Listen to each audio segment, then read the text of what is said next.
দেয়ালে ধরেছে ফাটল, ছাদ থেকে খসে পড়ছে পলেস্তারা, বৃষ্টি হলেই স্যাঁতসেঁতে হয়ে ওঠে ঘরদরজা। এমনই বেহাল দশা চট্টগ্রাম বিশ্ববিদ্যালয়ের শাহজালাল হলের। 70-এর দশকে নির্মিত এই ভবনটিতে ঝুঁকি নিয়ে বাস করছে শিক্ষার্থীরা। ভূমিকম্পের প্রাদুর্ভাবে নিরাপত্তাহীনতা ও অনিশ্চয়তায় কাটছে তাদের দিন।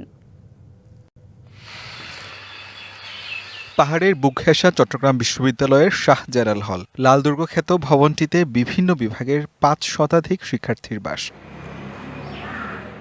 1971 সালে প্রতিষ্ঠিত হলটির বয়স প্রায় 54 বছর। দীর্ঘদিন ধরে সঠিক পরিচর্যা, রক্ষণাবেক্ষণ ও সংস্কারের অভাবে এটির এখন বেহাল দশা। কালার এক্সপার্ট, জর্জ স্যাপ এবং মাইল্ড অন হ্যান্ডস টেকনোলজি সমৃদ্ধ অরিক্স ক্রিস্টাল ওয়াশ আপনার লন্ড্রি এক্সপার্ট। দেয়ালে ধরেছে ফাটল, খসে পড়ছে পলেস্তারা। সাম্প্রতিক সময়ে ঘন ঘন ভূমিকম্পের পর পরিস্থিতি আরও উদ্বেগজনক হয়ে উঠেছে। দেখা দিয়েছে বড় ধরনের দুর্ঘটনার শঙ্কা। নিরাপত্তাহীনতায় দিন কাটাচ্ছে শিক্ষার্থীরা। আমাদের হলটি দীর্ঘদিন পুরাতন হওয়ার কারণে আমাদের ছাদ থেকে পলেস্তারা খসে পড়তেছে। প্রথম ভাগে যখন পড়ে তখন আমার গাড়ি পড়ছিল। সবসময় আতঙ্কের মধ্যে থাকি। দ্রুত সময়ের মধ্যে নতুন হল নির্মাণ করে নিরাপদ আবাসন নিশ্চিতের দাবি হল সংসদের।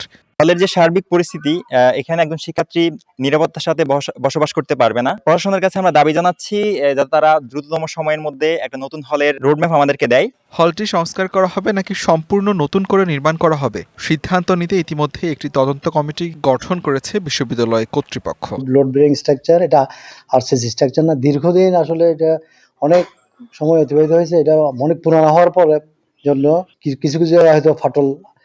প্রতিবেদনের উপর ভিত্তি করে হলের ভবিষ্যৎ কাঠামো ও নিরাপত্তা সংক্রান্ত পরবর্তী পদক্ষেপ নেওয়ার কথা জানিয়েছে বিশ্ববিদ্যালয়ের প্রশাসন। সবাই মিলে আমাদের এক্সটার্নাল কয়েকজন ইঞ্জিনিয়ার এবং এক্সপার্টদেরকে নিয়ে আমাদের টিম পরিদর্শন করে, ওনারা এখন অ্যানালাইসিস করে দেখছেন এটি সংস্কার করা সম্ভব না এটিকে পরিত্যক্ত ঘোষণা করা হবে। আমরা পরিপূর্ণ রিপোর্টটা পেলে আমরা সিদ্ধান্ত নিব। আমরা চাই না যে আমাদের শিক্ষার্থীরা একটা ঝুঁকিতে পড়ুক। দ্রুত নতুন হল নির্মাণের দাবি জানিয়েছে চট্টগ্রাম বিশ্ববিদ্যালয়ের শিক্ষার্থীরা। DVC news desk.